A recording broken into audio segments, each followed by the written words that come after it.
ईद पेंतिकोस्त। उसने ये कहकर उन पर फूंका और कहा कि तुम रूल कुदस लो। असीस मोमिनीन, आज पूरी दुनिया में ईद पेंतिकोस्त मनाई जाती है। ये ईद पेंतिकोस्त क्या है?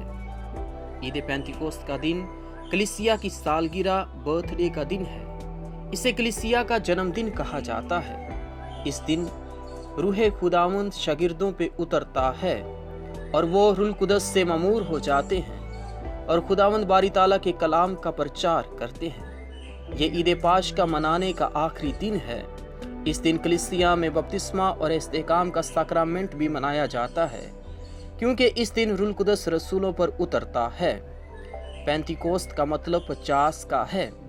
पेंतिकोस्त यूनानी जुबान के लफ्ज़ पेंतिकोस्ते से माखिस है, जिसका मतलब 50 है, और ये यहूदियों की ईद खमसीन थी, जिसे यूनानी में पेंतिकोस्ते, अब्रानी में शावोत, और इसी को ही फीस्ट ऑफ द वीक्स यानी हफ्तों की ईद और ईद खमसीन भी कहा जाता है।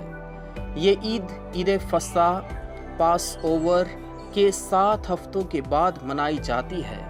मुख्तसर बयान करता चलूँ, ईद फसा क्या है कि जब मूसा नबी की रहनुमाई में बनी इसराइल ने मिस्र की गुलामी से रहाई हासिल की और खुदावंद उन्हें अपने ज़ोर बासु से मिस्र की गुलामी से निकाल लाया।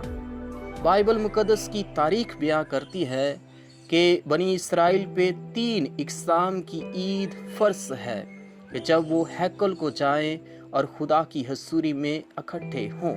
और ये 3 ईदें जो हैं, पहले नंबर पर ईद फतीर, दूसरे नंबर पे हफ्तों की ईद और तीसरी ईद क़याम है। और इसी के बारे में तस्निया शरा की किताब इसका 16 बाब इसकी 16वीं आयत में यूं बयां है, तेरे सब मर्द साल में 3 दफ़ा यानी ईद फतीर को और हफ्तों की ईद को और ईद क़याम को खुदावंद के हसूर उस जगह में जिसे वो चुन लेगा हासिर हों। ये ईदें ज़ियारती ईदें कहलाती हैं, यानी ज़ियारत करने की ईदें के तमाम तर बनी इसराइल के लोग यरूशलेम में इकट्ठे होते ताकि इन ईदों को मना सकें। इन ईदों की मिसाल हम अपने पाकिस्तानी कॉन्टेक्स्ट ज़ियारत मुक़द्दसा माँ मरियम में देख सकते हैं कि जहाँ पे तमाम तर मसीही मुक़द्दसा माँ मरियम की ज़ियारत और उसकी सिफारिश मांगते हुए खुदा की बरक़ात और फ़ज़ाइल के लिए जमा होते हैं। इसी तरह साल में 3 दफ़ा बनी इसराइल के लोग यरूशलेम शहर में हैकल में इबादत के लिए जमा होते हैं। एक American biblical scholar AP Sanders बयां करता है कि हम ये बयां नहीं कर सकते कि कितने लोग यरूशलेम में ईद फसा मनाने के लिए आते थे, लेकिन ये बात बिल्कुल वासिया है कि 3 से 6 लाख लोग ईद फसा मनाने के लिए जमा होते हैं।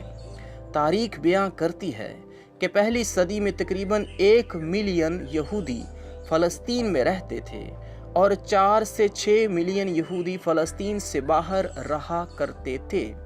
और कलाम अक़दस में बयां है, जब ईद खमसीन का दिन आया तो वो सब एक ही जगह जमा थे। रसूलों के अमाल इसका 2 बाब उसकी पहली आयत। और ये लोग जो यरूशलेम में जमा थे कौन थे? ये लोग पार्थी और मादी और एलामी और माबीनुल नहरीन और यहूदिया और कापादूकिया और पैंतुस और आसिया और फरूचिया और पंफूलिया और मिस्र और लूबिया और कैरवान के आसपास के इलाके के बाशिंदे और मुसाफरीन रोमा, क्या यहूदी क्या नोमरीद और करीती और अरबी। रसूलों के अमाल इसका 2 बाब 9-11 आयात मुक़द्दसा। एक यहूदी के लिए ईद फसा तमाम तर ईदों में ज़्यादा अहमियत रखती है और ईद खमसीन ज़ियारती ईदों में दूसरी बड़ी ईद है। ईद खमसीन या ईद पेंतिकोस्त फसल की शुक्रगुजारी की ईद है। इसी को feast of the first fruits भी कहा जाता है।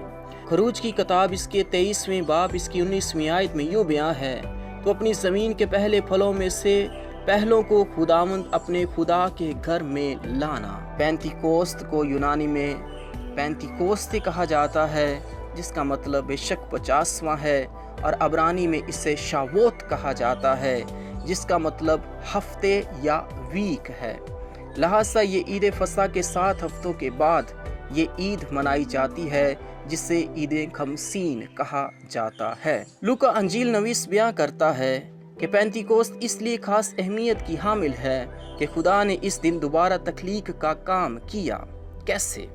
تکوین اس کا پہلا باب 2 آیت میں یوں بیان ہے، اور روح خداوند پانیوں پہ جنبش کرتی، اور اس روح کو یونانی میں نیوما اور عبرانی میں رواق کہا گیا ہے، اور اس روح کو کبھی تو ونڈ، بریتھ اور اسپرٹ بھی کہا گیا ہے، جس کے حوالہ جات تکوین اس کا پہلا باب اس کی 2 آیت میں یوں ہے، اور روح خداوند پانیوں پہ جنبش کرتی تھی، یعنی اسے روح خداوند اسپرٹ کہا گیا ہے۔ اور رسولوں کے اعمال اس کا 2 باب 2 آیت میں اسے تند ہوا سے مخاطب کیا گیا ہے، یعنی ونڈ۔ اور یوحنا کی انجیل اس کا 20واں باب اس کی 22ویں آیت میں، اور اس نے ان پر روح پھونکا، تم روح القدس لو، اور اس سے مراد بریتھ کہا گیا ہے۔ لہٰذا 3 طرح سے اس روح القدس کو بیان کیا گیا ہے اور کلام میں لکھا ہے، اور وہ سب مل کر ایک ہی جگہ جمع تھے، اور یکبارگی آسمان سے آواز آئی جیسے تند ہوا کا سناٹا ہوتا ہے، اور اس سے سارا گھر جہاں وہ بیٹھے تھے گونج اٹھا۔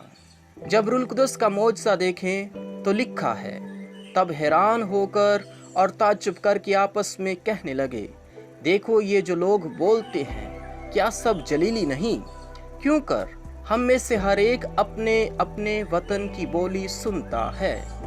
ابھی ہم تکوین کی کتاب کی بات کرتے ہیں، تکوین اس کے 11ویں باب کی، بابل کے برج کی، اور تمام روئے زمین پر ایک ہی زبان اور ایک ہی بولی تھی۔ وہ لوگ اپنی عقل اور اپنی ذہانت کی بدولت مغرور تھے، اور انہوں نے کہا، آؤ ہم ایک شہر اور ایک برج بنائیں جس کی چوٹی آسمان تک پہنچے، اور ہم اپنا نام کریں۔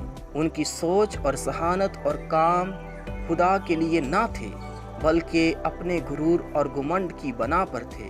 اور اشعیا انہی کے بارے میں بیان کرتا ہے، اس کے 14ویں باب اور اس کی 13ویں آیت میں کچھ یوں لکھا ہے، تو جو اپنے دل میں کہتا تھا کہ میں آسمان پر چڑھوں گا، اور میں خدا کے ستاروں سے اپنا تخت اونچا کروں گا، اور میں حق تعالیٰ کی مانند ہوں گا۔ پس خداوند باری تعالیٰ ان کے غرور اور شیطانی کی وجہ سے ان میں اختلاف ڈالتا ہے۔ خداوند نے ساری زمین کی زبان میں اختلاف ڈالا، اور وہاں سے خداوند نے انہیں تمام روئے زمین پر پراگندہ کر دیا۔ خداوند نے ان کی زبان میں اختلاف ڈالا، اس کا کیا مطلب ہے؟ یعنی جب وہ بابل کا برج بنا رہے تھے تو ان کی زبان میں خدا نے اختلاف ڈالا، یعنی اگر کوئی سیمنٹ کا پوچھتا تو دوسرے کو اینٹ کی سمجھ لگتی، اور اگر کوئی پانی کا کہتا تو اسے سیمنٹ کی سمجھ لگتی۔ اس طرح وہ ایک دوسرے کو سمجھنے سے قاصر تھے۔ وہ آنکھیں تو رکھتے تھے لیکن دیکھ نہیں پا رہے تھے، وہ کان تو رکھتے تھے لیکن سن نہیں پا رہے تھے، وہ زبان تو رکھتے تھے لیکن اچھی طرح بیان نہیں کر پا رہے تھے۔ بس عید پینتیکوست کے دن کیا ہوتا ہے؟ جو لوگ مختلف زبانیں بولتے تھے، خدا انہیں ایک روح اور ایک ہی زبان عطا کرتا ہے۔ اور بابل کے مقام پر جو لوگ خدا کا مقابلہ کرتے تھے، خداوند انہیں پراگندہ کر دیتا ہے۔ یاد رکھا جائے، جو خداوند میں رہتا ہے وہاں پہ محبت، اور لوگ یک روح اور یک زبان اور یک جان ہوتے ہیں۔ اور جو لوگ خداوند سے دور ہوتے ہیں وہ لڑائی اور جھگڑے اور فساد کے علمبردار ہوتے ہیں۔ عزیز مومنین، عید پینتیکوست کے دن دوبارہ سے نئی تخلیق کا کام ہوتا ہے، جیسے اس نے تکوین کی کتاب میں تخلیق کی، اور خدا نے زمین کی مٹی سے انسان کو بنایا، اور اس کے نتنوں میں زندگی کا دم پھونکا، اور انسان جیتی جان ہوا۔ اور خداوند یسوع مسیح جب مردوں میں سے زندہ ہونے کے بعد رسولوں کو برکت دیتا اور مشن عطا کرتا ہے، تو جس طرح باپ نے مجھے بھیجا ہے میں بھی اسی طرح تمہیں بھیجتا ہوں۔ اور اس نے یہ کہہ کر ان پر پھونکا اور کہا کہ تم روح القدس لو۔ काबिल गौर बात है कि सेप्टुअजिंट यूनानी ओरिजिनल बाइबल में जो लफ्ज़ रूह फूंकना यानी ब्रीथ के लिए जो लफ्ज़ इस्तेमाल एनेफुसेसन हुआ है वो एक जैसा ही है। यूहन्ना अंजील नवीस आदम की तख्लीक पे भी वही लफ्ज़ इस्तेमाल करता है जैसे जिंदा यस्सु ने शागिर्दों को बरकत देते हुए उन पे रूह फूंका यानी एनेफुसेसन इस्तेमाल किया है, क्योंकि खुदावंद यस्सु खुद मौजूद है। पेंतिकोस्त कलीसिया की सालगिरह है, क्योंकि खुदावंद शागिर्दों को नया करता और कलीसिया को तहाइफ से बरकत देता है और वो उन्हें रूह के तहाइफ अता करता है, यानी हिकमत, समझ, सलाह, मजबूती, इल्म, हलीमी और खुदा का खौफ। और इसके साथ साथ वो उन्हें रूह के फल भी अता करता है ताकि उसका मिशन जो है वो पाया तकमील को पहुँचे, यानी कि मोहब्बत, खुशी, सलामती, सब्र, मेहरबानी, नेकी, ईमानदारी, हलीमी और परहेजगारी। बस आए इन रूह के फलों को अपनी ज़िंदगी में लें, खुदा की रहमतों और बरकत का शुक्र अदा करें कि ये ईद पेंतिकोस्त हमारे घरानों के लिए, ख़ानदानों के लिए और हमारी ज़िंदगी के लिए बाइस से बरकत ठहरे और हम भी यक दिल, यक जान, यक ज़ुबान और मोहब्बत में एक होकर मसीह के इलाही नाम की गवाही देते रहें। आप सबको ईद पेंतिकोस्त बहुत बहुत मुबारक हो।